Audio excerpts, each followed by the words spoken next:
welcome back to Semata Podcast, Santa Maria Podcast. Bersama saya, Aurelia Kasigutom, sebagai host podcast hari ini.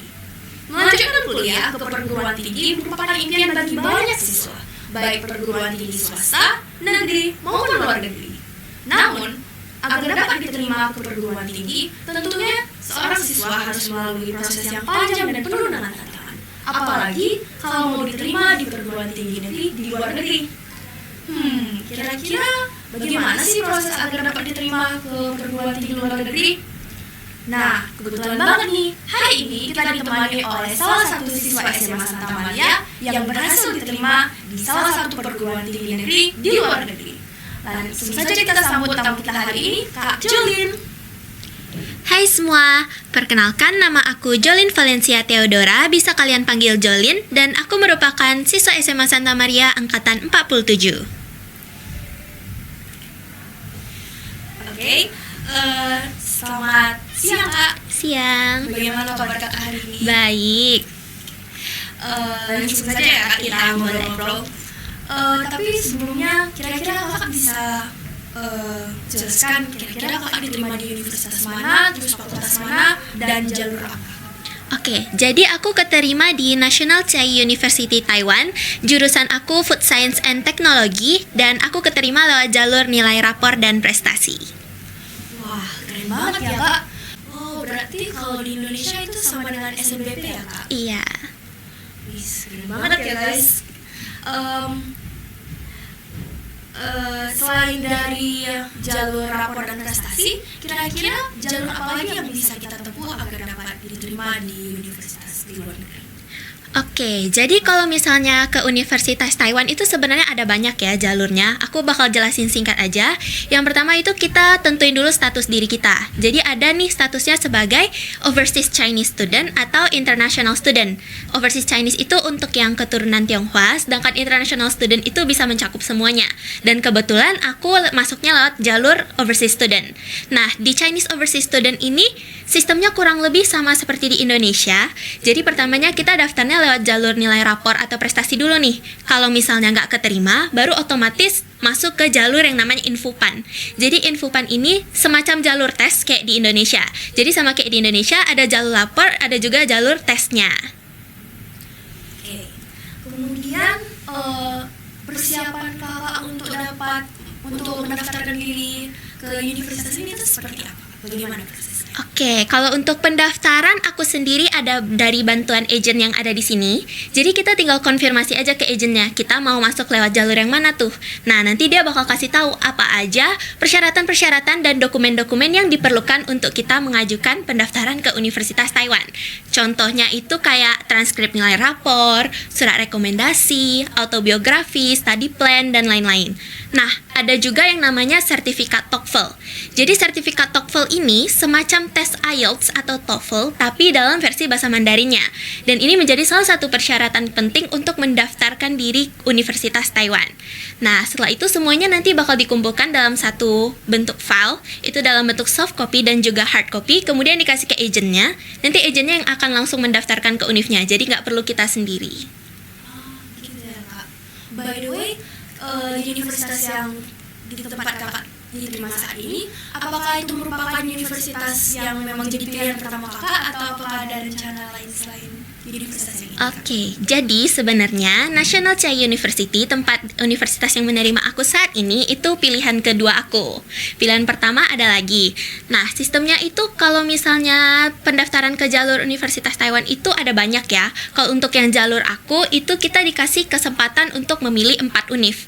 Jadi, kita pilih 4 univ yang kita ingin tuju, kasih ke agentnya, nanti agentnya daftarin, baru hasilnya kita bisa lihat kita keterimanya di univ yang mana. Dan kebetulan aku keterima di univ pilihan kedua aku.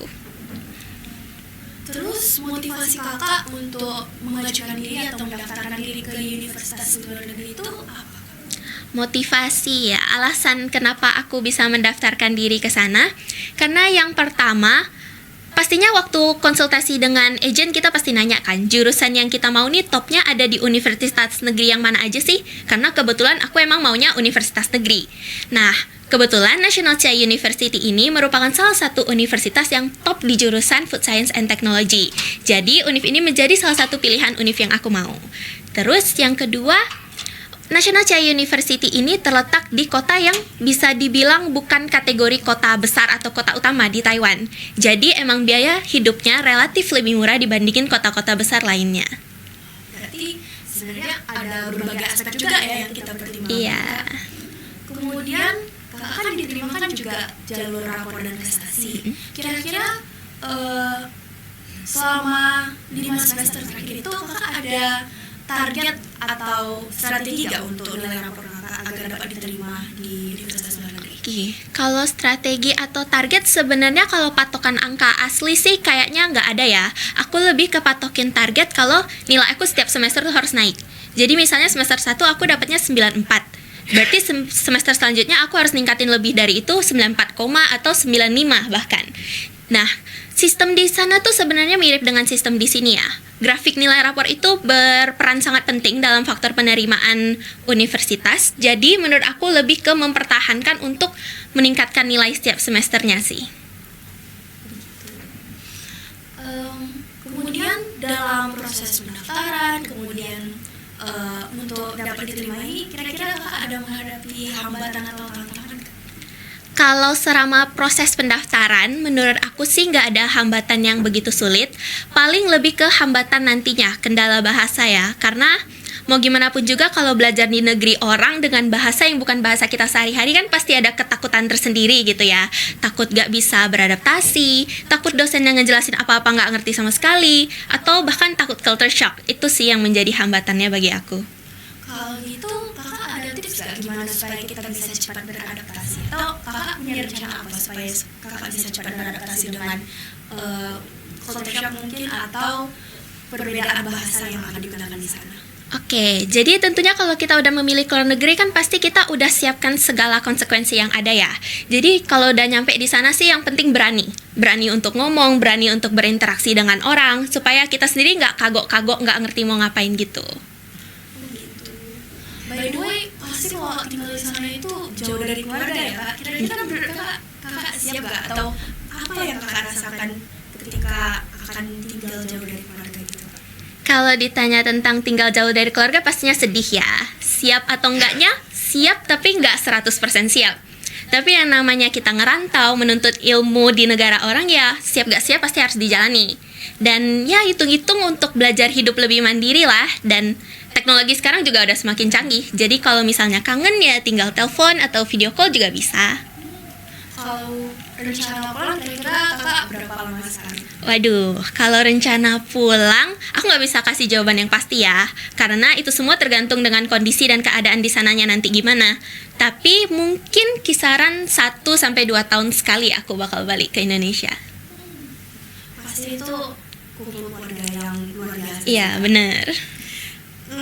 Kemudian untuk persiapan sebelum berangkat ke universitasnya itu kira-kira kakak persiapannya apa saja? Kalau menurut aku sekarang yang paling penting itu persiapan dalam segi bahasa ya. Persiapan bahasa Mandarin itu sangat penting karena nyampe di sana kan kita pasti belajar dengan bahasa orang. Jadi aku lebih fokus untuk memperluas dan meningkatkan kemampuan bahasa Mandarin aku supaya nyampe di sana tuh nanti gak totally blinded and at least aku masih bisa bertahan lah untuk hidup sehari-hari. Terus selain bahasa, menurut aku yang perlu dipersiapkan itu ada dokumen-dokumen penting yang pastinya bakal dipakai di sana. Terus kami disuruh untuk melakukan medical check up. Terus ada harus membuat visa untuk pelajar juga di sana. Baru setelah itu yang dipersiapkan ya paling kebutuhan pribadi lah ya, perlengkapan sehari-hari, pakaian dan lain sebagainya. Kemudian kira-kira value apa yang kakak peroleh dari SMA Santa Maria sehingga kakak bisa diterima di Universitas Luar Negeri? Kalau value dari SMA Santa Maria, satu hal ya yang aku kagumi dari SMA Santa Maria, dari awal kita menginjakkan kaki di SMA Santa Maria ini kan setiap siswanya udah diajak untuk mulai memikirkan dan menetapkan mau kemana sih kamu setelah lulus dari SMA. Dan itu udah mulai dari kelas 10 kan. Menurut aku itu sangat berguna banget, apalagi untuk aku yang mau ke luar negeri ini. Karena Aku udah mulai persiapan les itu dari kelas 11 semester 2. Dan menurut aku itu udah termasuk kategori yang terlambat untuk memulai ya. Karena di saat itu juga aku udah harus ngelakuin tes TOEFL. Karena TOEFL tuh cuman ada setahun 2 kali dan waktunya terbatas. Setelah itu kelas 12 awal aku udah mulai harus mempersiapkan autobiografi, study plan, dokumen-dokumen lainnya. Karena pendaftaran itu dilakukan waktu kelas 12 semester 1 tahun lalu. Jadi emang butuh persiapan yang lebih cepat dan kepastian yang lebih matang mau kemana setiap SMA. Dan menurut aku Santa Maria sangat mendukung itu. Nah, last but not least nih Kak, kira-kira apa tips dan trik serta motivasi dari Kakak bagi siswa-siswi SMA Santa Maria yang mempunyai impian bisa diterima di perguruan tinggi di luar negeri? Oke, kalau tips and trik aku yang pertama pastinya kita harus tanamin sebuah prinsip ya. Tanamin prinsip bahwa kita itu punya impian yang harus kita tuju dan harus kita capai. Dan tentunya untuk mencapai impian tersebut butuh usaha yang sangat besar, bukan? Belajar harus lebih giat, di kelas harus lebih fokus, harus mampu memanage waktu dengan baik, harus bisa konsisten dalam belajar, aktif dalam berbagai kegiatan. Dan ya kadangkala pasti ada waktunya kita merasa muak atau capek ya dengan belajar itu ya. Cuman ya kembali lagi kita harus menyadarkan diri kita bahwa target yang kita impikan itu juga merupakan target banyak orang di luar sana. Jadi emang kalau kita lengah sedikit saja, posisi kita itu bisa disingkirkan oleh orang lain. Jadi menurut aku lebih ke konsisten dalam mempertahankan niat belajar. Terus kalau untuk motivasi dan pesan untuk adik-adik semua, jangan pernah takut untuk bermimpi. Dan kerahkanlah seluruh usahamu untuk mencapai impianmu tersebut, karena usaha kita sekarang adalah kunci penentu kesuksesan kita di masa depan. Semangat selalu untuk menjadi versi yang terbaik dalam diri kita, dengan tentunya tak lupa untuk menikmati indahnya masa-masa SMA ini. Wah, sangat menginspirasi dan memotivasi ya Kak. Nah, jadi begitu teman-teman.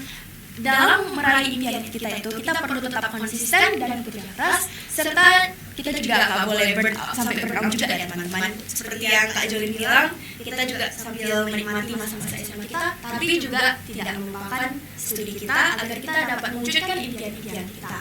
Nah, tidak terasa kita sudah sampai di penghujung podcast kita hari ini.